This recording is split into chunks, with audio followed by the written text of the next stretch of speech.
उत्तर प्रदेश की सियासत में एक नाम ऐसा था जो सपा सरकार में मुख्यमंत्री के ओहदे के बराबर की पावर रखता था।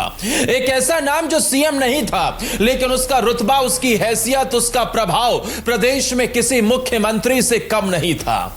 लोग कहते थे कि लखनऊ में सरकार जरूर बैठती है, लेकिन आधी सरकार रामपुर से चलती है, और उस रामपुर का असली नवाब था आजम खान। वही आजम खान जिसके सियासी जलवे के किस्से सुनकर लोग दांतों तले उंगली दबा लेते। वही आजम जो यूपी की सरकार में कैबिनेट मंत्री थे, लेकिन ताकत ऐसी कि जिले भर का प्रशासन उनके आगे पीछे भागता था। उनका एक इशारा होता और फाइलें बिजली की रफ्तार से चलने लगती। पुलिस अफसर से लेकर बड़े बड़े नौकरशाह, सबकी धड़कन एक ही आवाज पर टिकती थी, साहब बुला रहे हैं। लेकिन वक्त किसी का सगा नहीं होता। जिस आजम खान को कभी सत्ता का सूरज कहा गया, उन्हीं आजम खान पर 2017 के बाद जैसे ग्रहण लग गया। वही आजम जो कभी स्टेट प्लेन से सीधा रामपुर उतारा जाता था, वही आजम एक एक केस में कोर्ट की चौखट पर सिर झुकाकर खड़े होने लगे। दफ्तरों में बैठकर फरमान लिखवाने वाला नेता, पुलिस को आदेश देने वाला नेता, वही आजम आज अदालत के फैसले के बाद रामपुर की जेल की सलाखों में खड़ा था। और अब तो हाल यह है कि रामपुर की एमपी एमएलए कोर्ट ने एक और केस, फर्जी पैन कार्ड में आजम खान और उनके बेटे अब्दुल्ला आजम को 7 साल की सजा सुना दी। कोर्ट से निकलते समय आजम का चेहरा थका हुआ था, पर दर्द छिपाकर उन्होंने सिर्फ इतना कहा, कोर्ट का फैसला है, कोर्ट ने गुनहगार समझा तो सजा सुना दी। दोस्तों, यह कहानी सिर्फ एक नेता के जेल जाने की नहीं है। यह कहानी उस राजनीतिक साम्राज्य की है जो कभी लखनऊ की सड़कों पर नहीं, बल्कि रामपुर की हवेलियों में बनाया गया था। यह कहानी उस गिरावट की है जब एक ऐसा नेता जिसने यूपी में अपना वर्चस्व बनाया था, वो कानून के जाल में इस कदर उलझा कि निकलना मुश्किल हो गया। अब 55 दिनों तक जेल से बाहर रहने वाले आजम खान एक बार फिर से जेल में आ गए हैं। आजम खान के ऊपर कोर्ट ने फर्जी पैन कार्ड मामले में सजा सुनाई और अब वो जेल की बैरक नंबर 1 में बंद है। लेकिन क्या आजम खान को राजनीतिक साजिश के तहत फंसाया जा रहा है, जैसा वो आरोप लगा रहे और समाजवादी पार्टी आरोप लगा रही है? क्योंकि कोर्ट का फैसला तो बिल्कुल लाउड एंड क्लियर है। 55 दिन वो बाहर भी कोर्ट के फैसले से ही थे, और 55 दिनों के बाद जेल के सलाखों के पीछे वो रहे हैं तो वो कोर्ट का फैसला ही है। लेकिन इसमें कुछ लोग अब राजनीतिक दबाव का आरोप लगा रहे हैं। कुछ लोग ये तक कहने लगे कि जज पर भी किसी तरीके का दबाव है। आप इस पर क्या कहना चाहेंगे, कमेंट में जरूर बताना दोस्तों। क्योंकि जिस तरीके से ये कहानी आगे बढ़ रही है, इसमें 55 दिन का रोल बेहद अहम है। सिर्फ 55 दिन आजम खान बाहर रह पाए थे। 23 सितंबर को सीतापुर जेल से छूटे और 17 नवंबर को फिर से सलाखों के पीछे। और बेटा अब्दुल्ला आजम, जिसकी उम्र पर पूरा विवाद खड़ा हुआ, वो इस साल फरवरी में ही हरदोई जेल से छूटा था। बाप बेटी की ये जोड़ी जो कभी रामपुर में सत्ता का प्रतीक मानी जाती थी, आज अदालत से जेल भेजे जाने का प्रतीक बन चुकी है। अब जरा आजम के रुतबे की कहानी समझिए। रामपुर की सीट, एक ही चेहरा, विधानसभा से लेकर लोकसभा तक 10 बार विधायक, 1 बार सांसद, 4 बार कैबिनेट मंत्री। सपा सरकार में उनका जलवा इतना था कि लोग कहते थे प्रदेश की आधी सरकार तो रामपुर से चलती है। स्टेट प्लेन उन्हें सिर्फ ड्रॉप करने आता था। सोचिए, कोई मंत्री इतना ताकतवर कैसे बन सकता है? कैसे पूरा प्रशासन किसी एक नेता की मुट्ठी में आ सकता है? लेकिन यह सब संभव हुआ उनके सपा शासनकाल में रसूख, प्रभाव और उस राजनीति की वजह से जो आजम को यूपी की ताकतवर शख्सियत के रूप में पेश करती थी।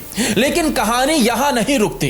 2017 आते आते जब सपा की सरकार गई और बीजेपी सत्ता में आई, तब पहली बार आजम के साम्राज्य को किसी ने चुनौती दी। वो दौर था जब केस दर्ज होना शुरू हुआ, जांच शुरू हुई, पुराने कागजों की धूल उड़ाई गई और धीरे धीरे सामने आया कि आजम खान पर 100 से ज्यादा केस दर्ज हो गए। 100 से ज्यादा। सोचिए, कोई नेता अपने राजनीतिक जीवन में 10 केस भी झेल ले तो बड़ी बात मानी जाती है, लेकिन आजम पर 100 से ज्यादा केस। इनमें से 12 का फैसला हो चुका है, 5 में सजा और 7 में बरी हुए हैं। बाकी 59 केस सेशन कोर्ट में और 19 मजिस्ट्रेट कोर्ट में लंबित हैं। यानी अब आजम की हर सुबह हर शाम अदालत के नाम हो चुकी है। सबसे दिलचस्प, सबसे विवादित कहानी अब्दुल्ला आजम के जन्म प्रमाण पत्र और उम्र की है। यही मामला आज आजम के राजनीतिक पतन का सबसे बड़ा कारण बना है। अब्दुल्ला के शैक्षिक प्रमाण पत्र में जन्म की तारीख 1 जनवरी 1993 है, लेकिन चुनाव लड़ने के लिए उम्र पूरी करनी थी तो नया जन्म प्रमाण पत्र बन गया 30 सितंबर 1990 और फिर उसी के आधार पर पैन कार्ड, पहचान पत्र, चुनावी दस्तावेज सब तैयार हो गए। लेकिन राजनीति में हर कदम पर दुश्मन होता है। 2017 में चुनाव लड़ रहे बसपा प्रत्याशी नवाब काजिम अली खां उर्फ नावेद मियां ने यह पूरा खेल पकड़ लिया। उन्होंने हाईकोर्ट में याचिका दायर की, लंबी लड़ाई चली और नतीजा हाईकोर्ट ने अब्दुल्ला की विधायकी रद्द कर दी। सुप्रीम कोर्ट भी हाईकोर्ट के फैसले के साथ खड़ा रहा।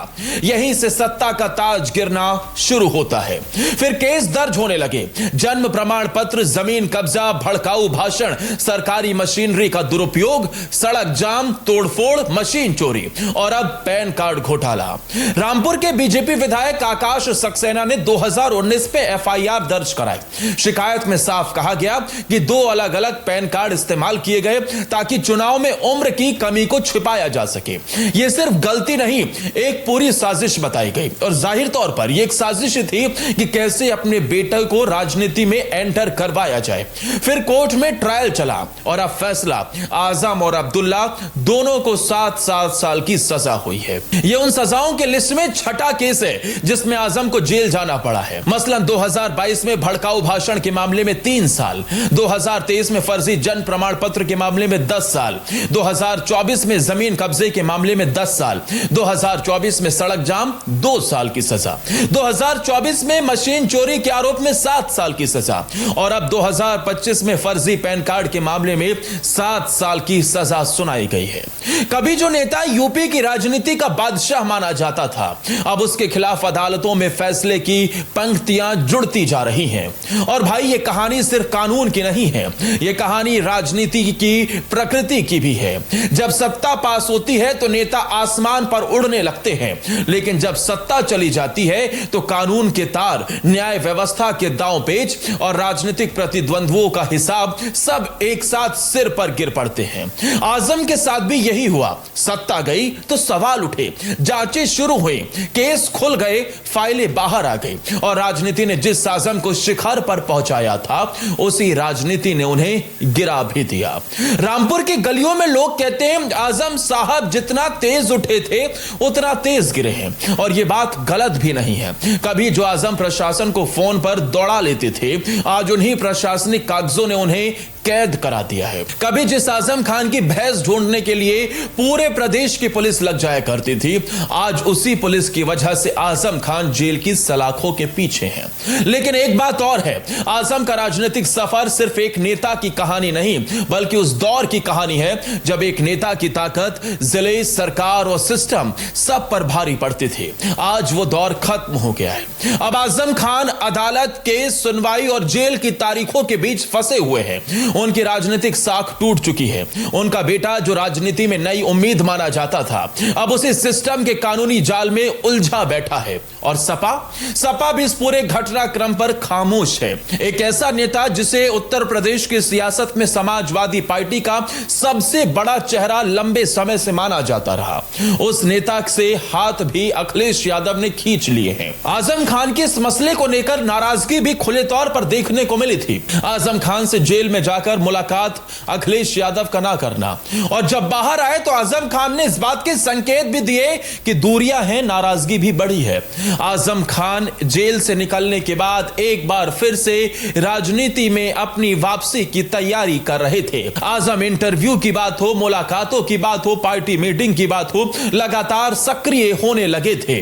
आजम खान की बीते दिनों हुई अखिलेश यादव से मुलाकात इस बात को लेकर चर्चा में थी कि एक बार फिर से आजम आजम अपने पांव उठा रहे हैं। लेकिन तभी 48 घंटे बाद ही उस तस्वीर की ऐसी खबर निकलकर सामने आई जिसने पूरे रामपुर में आजम परिवार को झटका दे दिया।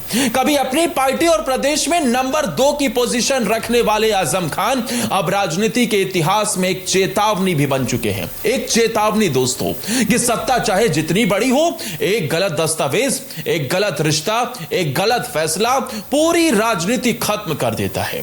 और यही है आजम खान के राजनीतिक पतन की पूरी कहानी। एक ऐसा नेता जिसने सत्ता देखी, ताकत देखी, मुकाबले देखे, लेकिन अंत में कानून आगे निकल गया, राजनीति पीछे छूट गई और आजम खान सिर्फ एक नाम बनकर रह गया।